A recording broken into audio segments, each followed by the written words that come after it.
अगर हमारी लगन नारायण हरि से है और हम नारायण हरि के भक्त हैं, अगर हम नारायण हरि की प्रार्थना करते हैं तो हमें अपने नारायण हरि पर अटूट विश्वास भी रखना चाहिए।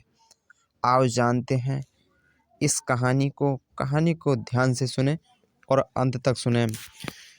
नारायण हरि की भक्ति करते हैं तो हमें अपनी भक्ति पर व प्रार्थना पर अटूट विश्वास होना चाहिए और नारायण हरि के चरणों पर अपना विश्वास समर्पित करना चाहिए, क्योंकि इसके अलावा और हम उन्हें कुछ नहीं दे सकते।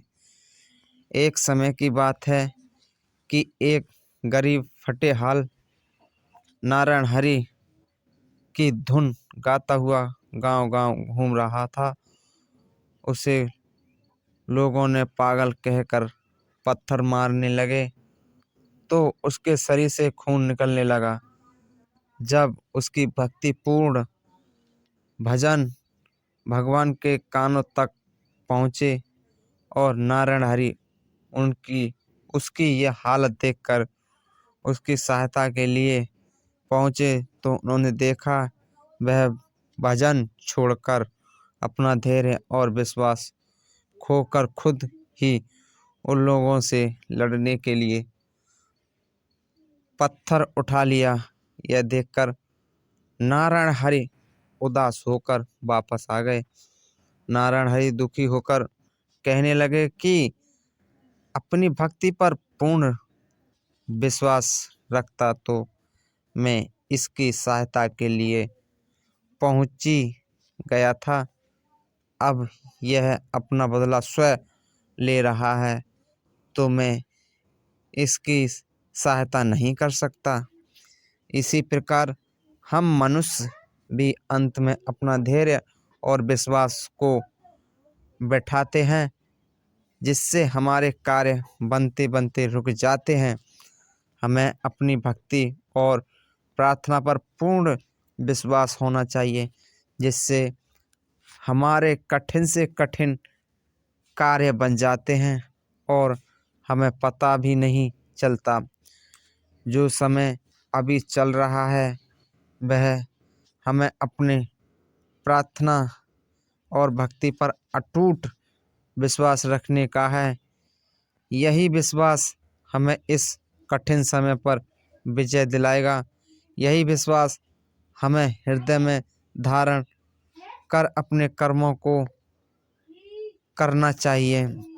तो दोस्तों, इस कहानी में यही बताया गया है कि जब भक्त को पीड़ा होती है, दर्द होता है, किसी चीज़ का दुख होता है, लोग उसे ताने मारते हैं, तो अपना धैर्य कभी ना खोएं और नारायण हरि पर अपने सारे दुख दर्द को छोड़ दें और नारायण हरि की भक्ति ना छोड़ें।